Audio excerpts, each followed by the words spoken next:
I was born during the Vietnam War.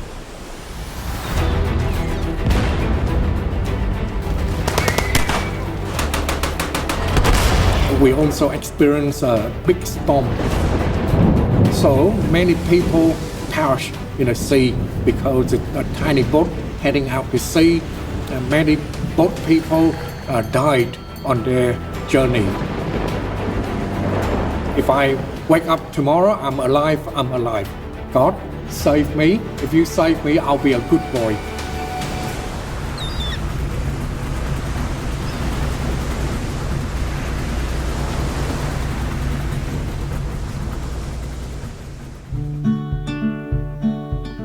My full name is Joseph Dong Van Vinh, but I'm known in the Archdiocese as Father Vinh Dong. I was born in Vietnam from a wonderful parents, and they are very devout Catholic, and altogether they have 14 children, and I'm the second last. So the second youngest in the family. As Dad was in the army, we moved different places as he got posts here and there, everywhere in Vietnam. Mom dedicated her whole life raising us up, and she's a housewife and looking after all of us. As you know, in 1975, the Vietnam War ended. Many people who are Catholic also been persecuted as well. You might not be able to go to school.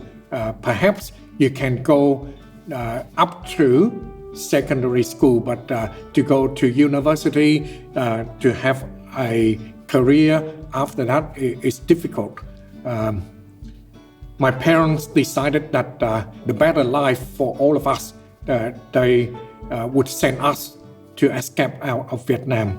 Having 14 children, it's difficult to send all of us all at once because it's quite costly to send us to escape, because we have to pay people to bring us abroad. The boat that we escaped out is a very small wooden boat that is only about 10 meters long, 2 or 3 meters wide. Here in Australia, here in Perth, I don't think the government would give a license to bring that boat down the Swan River, let alone we use those boats to escape out of Vietnam. So many people perish in the sea because it's a tiny boat heading out to sea.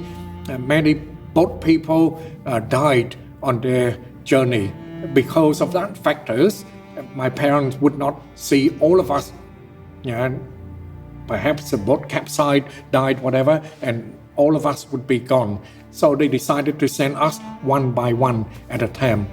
But for my journey, as a young boy, I was only 11 at a time. Well, in fact, I started escaping out of Vietnam when I was only 9.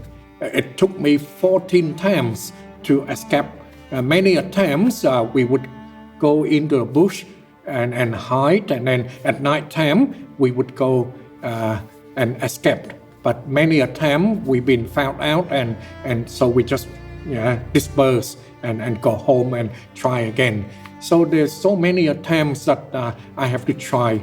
But I recalled the 13th time that I did not succeed in escaping, and I told my mom and dad, no more for me, I had enough. But I remember mom plead me, just try one more time. If you can't make it this time, yes, you can stay home. And I try, and I was so blessed that at that time I was able to escape out of Vietnam.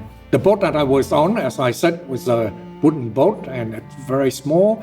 And on that boat, it carried 78 people on board. We head out to sea. It took us 10 nights and 9 days to get to Malaysia.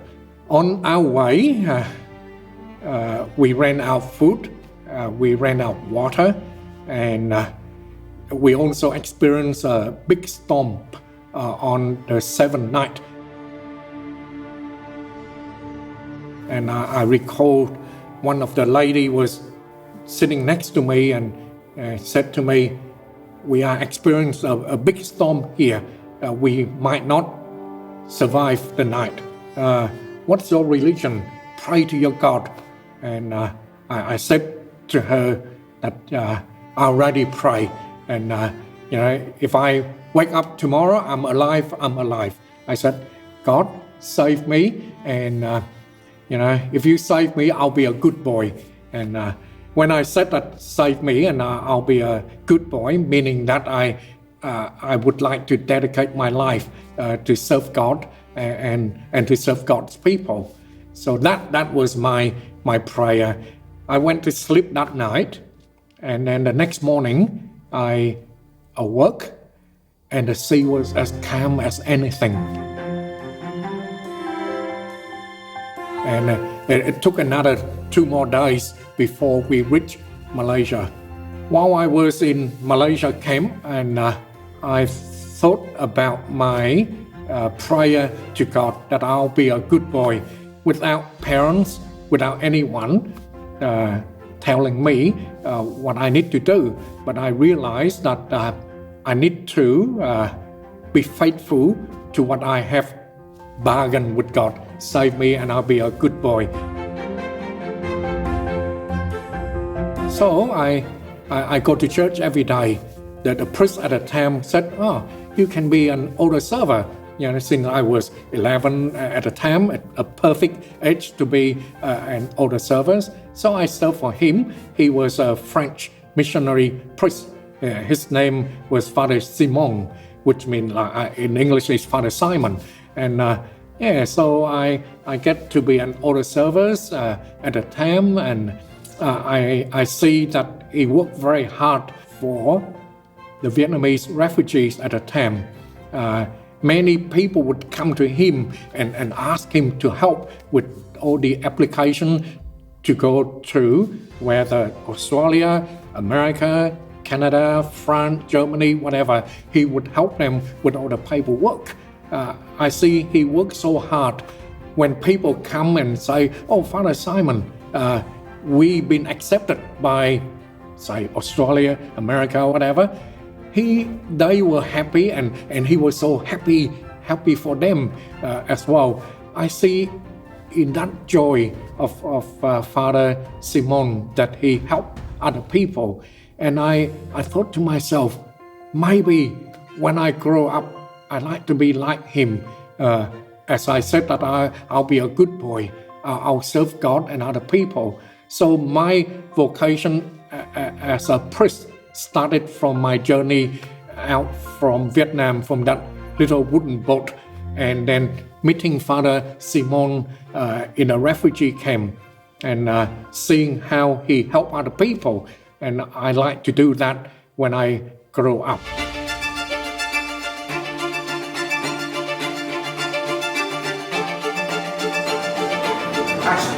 Yes, one. Thank you.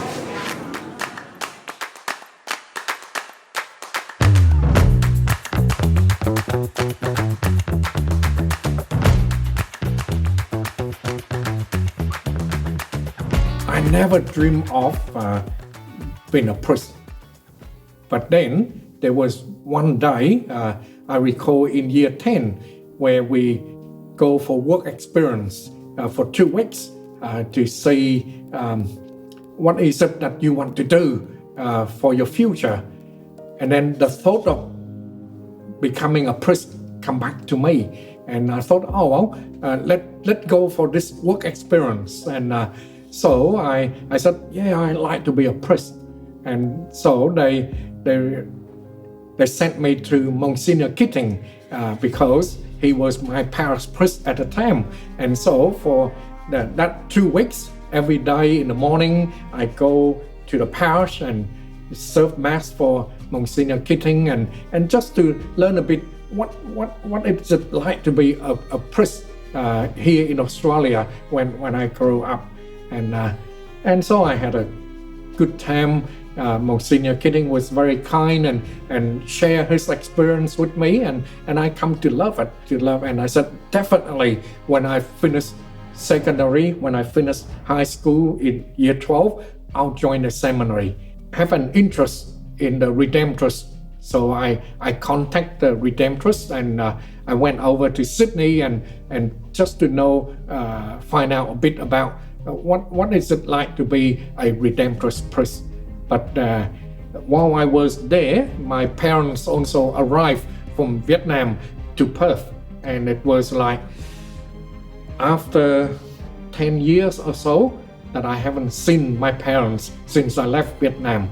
They were coming to be reunited with us here, and so I thought if I was to join a religious order, that means I'll be away from my parents. So I decided to come back to Perth and join the seminary here. So I joined St. Giles Seminary, and after a year, I was sent over to South Australia to study at St. Francis Xavier Seminary, and I was there for 6 years. I came back to Perth and was ordained here, and I've been a priest now over 26 years. I enjoyed my priestly life.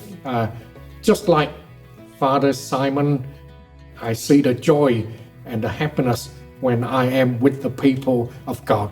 In 2015, when I was appointed as a founding parish priest here, it was bushland here. There's nothing. The Dominican sisters who helped me establish this parish here, we have built up. We start with I recall the very first mass that we have here was in one of the classroom here. I asked many priests about building churches, and I came home one day.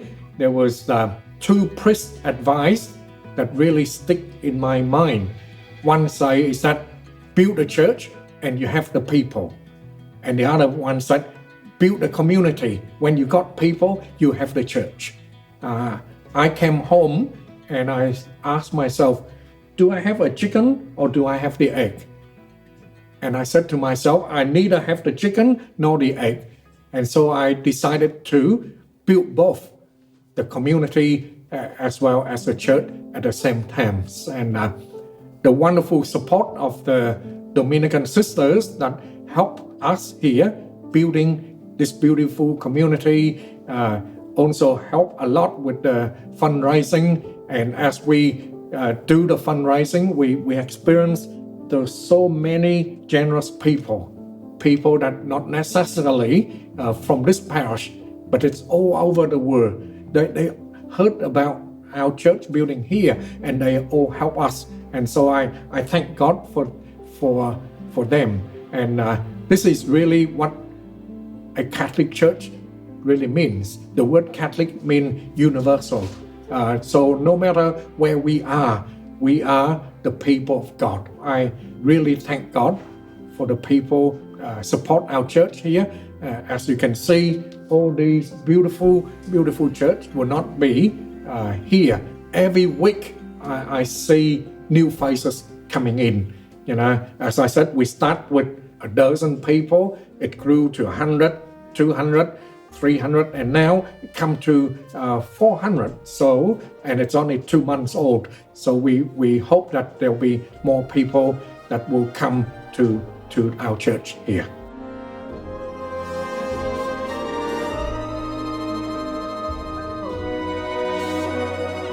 My relationship with God been influenced by my mom and dad who shared their faith with me, who taught me. They taught me how to say the rosary, for example. I often say to my mom and dad, why are you teaching me this? It's so boring, mom and dad.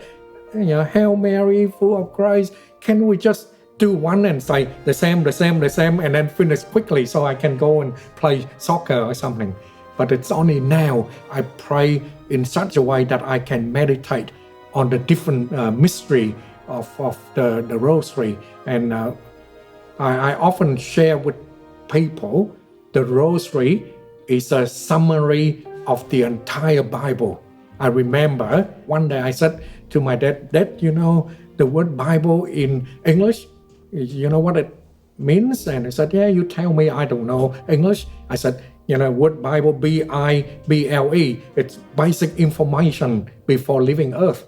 And now every time I say the rosary, I think of you and I summarize the Bible in that." Perhaps as the climax of that was that lady who was sitting next to me in that boat say, "You know, what's your religion? Pray to your God." In the danger of life, I turned to God through that lady. Perhaps as a young boy on my own in a refugee camp, my relationship with God deepened through Father Simon. Here in our parish, we have many different nationalities. We did have a survey not long ago. We have 31 different nationalities here. Each of them have their own cultures. Each of them have different ways of celebrating the liturgies. As I come to learn their culture, as I come to learn how they celebrate the liturgy, they too help me to deepen my spirituality. They too help me to deepen my relationship with God.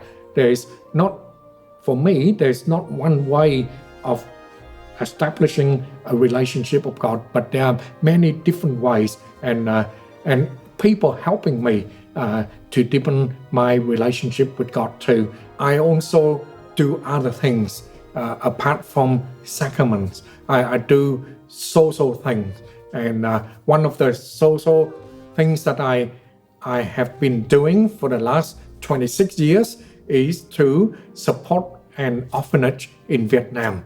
Before COVID, practically every year, I would do fundraisings to support the orphanage run by the Dominican sister in Vietnam. Since COVID, we hasn't done anything because of the restriction of moving around and all that. But hopefully next year, I'm planning perhaps by August next year, we'll do a mission trip to Vietnam. What is a mission trip to Vietnam that I have done in the past? In the past, I have taken many different groups, senior group as well as younger group. The senior group, mostly they go there and they would be part of the orphanage life for a day. But for the younger one, they'll stay there for a week. They would help the nuns in looking after the orphans. They will, whether they do the cooking, whether they feed them, whether they teach them, whatever, they are there for a week. From my experience, many young people, when they come back, their life change.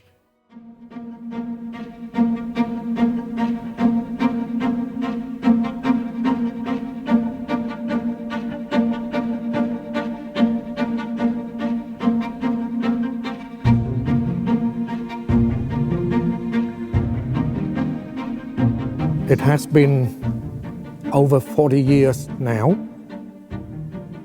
since I was on that little boat, which I made a promise to God. If I am not going to stick with that, if I'm not going to be faithful with that, the promise I said, save me and I'll be a good boy. I don't know if I'm not faithful to that one, what would happen. But I truly believe in the mercy of God. Here I am in this beautiful church of St. John Paul II. So my message to you young people is, be not afraid to discern a call from God. You need to have time to talk to God. and allow God to talk to you, and that you will know what God would like you to do in your life.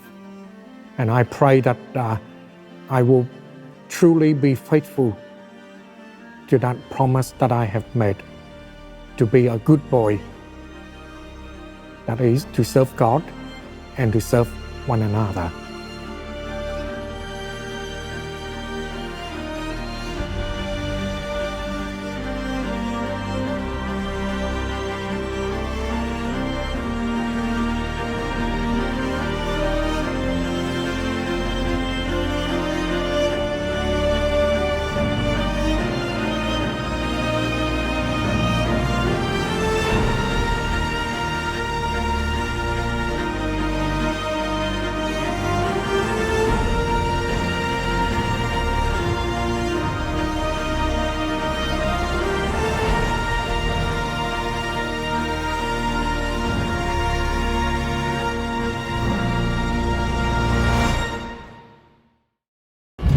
You can't always. This is the depth. Remarkably Turn back towards God. Rise up.